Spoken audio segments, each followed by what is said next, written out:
Hi, welcome back to another Columbus video. I'm here with Erin Hendricks of Erin Hendricks Garden Design and People Need Flowers. We're here to talk about your garden and landscaping today. So Erin is a landscape consultant and owner of a urban flower garden, company, I guess. Microfarm. Microfarm, perfect, microfarm. So she's here just to share some tips of what you should be doing with your landscaping this time of year, but also all year round as well. So Erin, before we jump into that, tell us a little bit about yourself, how you became a garden or landscape consultant, and what made you want to start a flower shop, I guess. Okay. Well, I have a lot of background in design. My degree was in environmental design, and I did commercial interior design for many years in California. And then when my children were younger and busier, I started working for a garden center. And if you want to learn plants, that is the best way to learn plants is to work in a garden center, because you have to touch everyone. So I learned all these plants and I had all this design background, so I started my own business as a landscape designer in San Diego, and then we moved to Ohio. Nice. Well, we're glad you're here. About how long ago did you move? 14 years. But you've been here for a while. Okay. Yeah, but I knew nothing when I moved here. Yeah, in California and Ohio, the land's a little different. I was like, what do you mean, trim your roses in January? Yeah, so you've had some experience now with Ohio. Yes. So what I really wanted to bring you on for was thinking about the new home buyers. So I got a lot of new home buyers, even somebody right now inspired just to do some more landscaping. What are the things that you really recommend just before you touch anything, do anything? What do you really need to know? Okay, good question. And with my clients, I have 5 main points that I like them to consider and really think about before they dive in. Number 1, and most critical and most boring, is water. You've got to look at your drainage on your property. If you have a new home, you've got to watch it and learn where the water is going, and it needs to go away from your house. Yes. So water is the enemy of all houses. Water is bad for houses, good for plants. Yeah. So you need to get it away from the house. With those little troughs for your gutters that are only 30 inches long are not so great. I mean, it's better than nothing, but get it away from your house. And then you need to know if some of your beds are really wet or some of your beds are really dry, and you can choose your plants accordingly. So water is number 1. How does one figure that out? What's the signs they're looking for? If you grab a hunk of soil in your hand and you hold it and it stays a little clay ball in your hand, it's wet. If it falls apart nicely, that's nice. And when should you do that? Like after a rain? Throughout the year. Okay. You want to look at it throughout the year. That's why I like to try to get my customers to wait and watch. Okay. Because there might be things in your yard that you don't know that are there. If you bought a house that was owned by a gardener, you're very likely to have bulbs coming up in the spring, and you won't know they're there. And if you start digging now, so it's good to wait and watch, but not everybody has the patience. Understand. So the second thing is sun. You need to know how much sun obviously you need to know which direction is north. That's very basic. That way. That way. Okay. Way off. So you need to know full sun. When a plant says it needs full sun, that means a minimum of 6 hours a day. So you can't just go out in the morning and go, oh, it's sunny. You need to know that it's sunny. You need to watch your garden all day long for a series of time. So you've got to know the sun. Next is you got to know what critters you have. You need to know whether you have deer. It's kind of a game changer. Yes, Columbus has a lot of deer in it, actually. And they're in surprisingly urban neighborhoods. Yes. Clintonville's packed with them. I've got some in my yard all the time. And they're hungry. And in the winter, a hungry deer will eat whatever it can get its little teeth on. So you can either try to eliminate them, which you're not, or you've got to plant accordingly. Plants that are deer resistant, which, like I said, a hungry deer will eat anything. But you can help yourself by planting wisely. Okay. Squirrels are gonna relocate lots of different things. Groundhogs are a problem, and rabbits are. Okay. What about chipmunks? Chipmunks don't do that much. Okay. I've got chipmunks in there. Chipmunks eat seeds. Okay. I think that's my problem. I got too many bird seeds in the yard. Yeah, chipmunks love birdseed, Yes. that's for sure. Okay, so critters. Next is soil. You've got to make sure that you get your soil good. You can do a soil test, but mainly you just need to keep adding compost, adding organic material. Okay. Please don't throw your leaves away. Yes. Use your leaves, spread them on your beds. Okay. It's best if they're mulched, if they're shredded, and you can just run your lawnmower over them and shred them. them. That's what I do. I love. Actually, it's a good feeling just running Yeah. lawnmower over them. It is really, really good for your garden beds. Yeah. And if you have a mulching mower, it's better for your grass to just let them be. So soil is imperative. You need to really improve your soil constantly. We have very clay soil, which is not terrible, but it holds moisture, and so it doesn't drain well, but it also holds nutrients well. So it's not all bad. Now, how does one know like what kind of soil they have? Because they You can do a soil test. Okay. And you can call the county extension and find out, just Google that, find out how to do a soil test in Columbus. Perfect. And you can do that. Yeah. But mostly you're just going to want to add organic material. Leaf mold, mulch, regular bark mulch does not count because it's all wood. Oh, So you want to add live organic material. That's good. And dig it in. Okay, so you actually mix it in with the soil. Okay.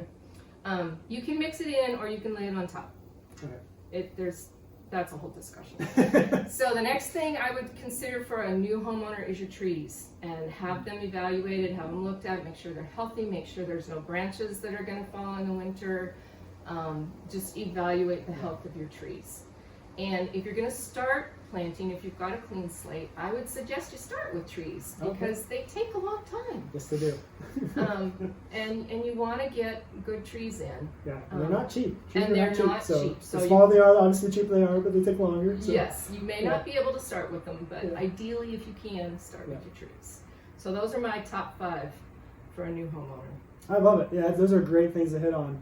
And stuff that, when we bought our house several years ago, it's stuff we were fortunate actually had a really good base of plants and stuff, but it wasn't exactly what we wanted. So some of that stuff we've kind of learned as we've gone, but this is a lot of that stuff's like mistakes I've made coming out. So that's my next question. What mistakes would you say most new homeowners or just gardeners make in general? Okay, let's go back to trees. Planting a good tree in the wrong place is a very sad thing, because in 10 years you're going to have to take it out when it's all nice and mature and beautiful. People tend to plant too close together, not looking at the size that a plant will eventually get. Shrubs, if it says 5 to 6 feet, it means at least 5 to 6 feet. It may be only this big now and look real cute, but it's going to be 5 to 6 feet at least. And unless you want to do a lot of pruning, you need to plan on that. Okay. So I think that is a big mistake people make. But the trees is so sad to me, because to take out a nice, beautiful, mature tree just because you put it in the wrong place is sad. It's not thinking about how tall they get and why and stuff. Yeah. Okay. Yeah. Okay. That's good. And anything else mistakes-wise? Mistakes, not planting in the fall. Fall is a really good time to plant, and you'll thank yourself if you plant in the fall. Yes. If you're ready, if your beds are ready to go, boy, do it. There's a lot of sales, and not. I think a mistake is not to plant bulbs, because bulbs are just like putting on your winter coat for the first time and finding $5 in the pocket. I love that. That's they're just analogy, like this little surprise that comes up. You forget you planted them. Yeah, we just planted 100 tulips in our couple properties. So I did a lot of work over the last few weeks doing that, but I'm looking forward to spring when they pull up. Those are my favorites. So I'm glad you brought up the fall, because what are other, I know fall is a good time to plant. What are other tips this time of year that you really recommend in the fall? Because this is the time to really do the work that pays off, in the spring and summer. A lot of people like to really clean up their garden beds in the fall. And like I said, I don't know if I said it, but I am more of an ornamental landscaper. I'm not talking vegetables here. So I'm talking flowers and perennials and shrubs.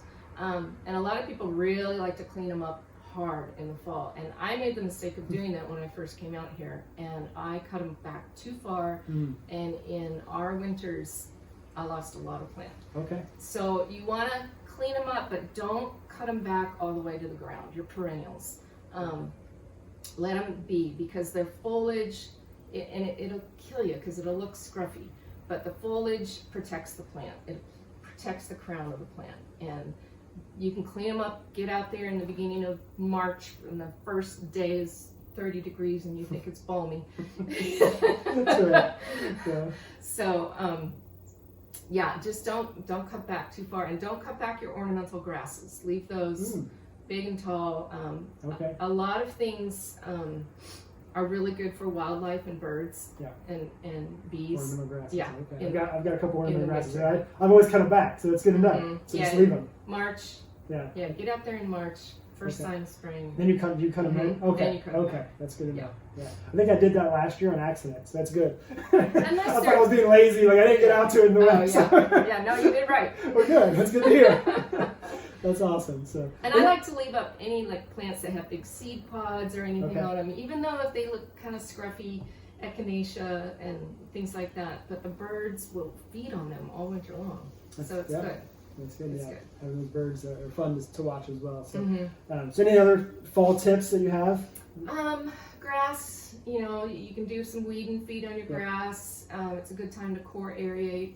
And then again, mulch those leaves into your grass too. Yeah. You know, just leave them. Yeah, better for everyone, including yourself. You know, having to bag them up and put them on the other side of the road. A lot less work, and it's also better for the environment. Right. So it's great. It is. It is. Yeah. Well, those are great tips. Yeah. So I guess going further in to the fall, even going into the winter, what are the things that people should really be thinking about into the next season as well? Is there anything in the winter that we should be aware of as we kind of creep in? And most people don't like to think about winter, but let's start planning. It's coming.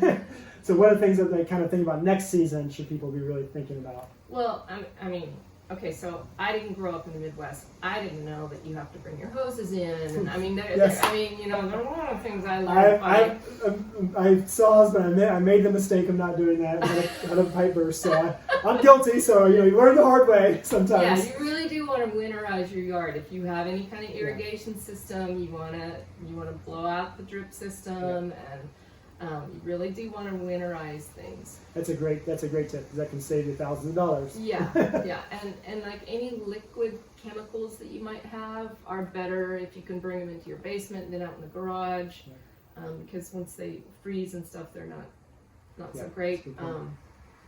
Fertilizers and things like that if you use them. But through the winter, you just want to provide some interest for birds and get your plant catalogs out. Yes, that's great. Kind of start dreaming, So that is the time to dream. It Yes. is the time to plan. Well, it is the time to meet with your landscape designer. There you go. I love it. So because everybody calls their landscape designer in early spring, and they're all booked.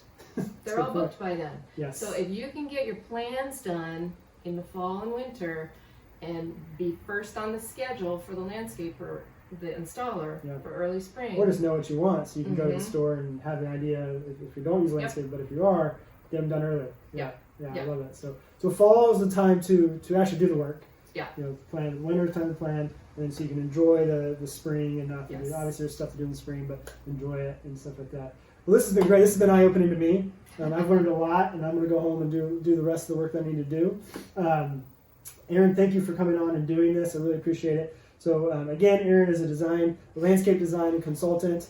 She also owns a micro flower. Is that right? It's a micro flower farm. Micro flower farm. I grow flowers. Yes. This is for you. You can take home to your lovelies. Thank you so much. No one's ever given me a gift through the video, so this is great. So I have a little roadside flower stand. It's a little cart out on the street, and you can follow me on Instagram. It's called People Need Flowers, and that'll tell you when it's open. But what we do is we do nursing home gives. So this week I'm collaborating with another flower farmer out in Alexandria called Moon Maiden. She has some leftover flowers, and we're gonna put our flowers together, and we're gonna do little bouquets like this for nursing homes. Oh, how cool is that? And this will be probably our fourth one that we've done this season, and it's very well received. That's awesome. That's So, awesome. I love yeah. that idea. That's such a great idea. And if you're interested in helping out with that or just supporting that, feel free to reach out to Erin. Follow her on Instagram, message her. I'm sure she'll reply back. People need flowers. People need That's flowers. I love it. So and I'll put more information in the link as well.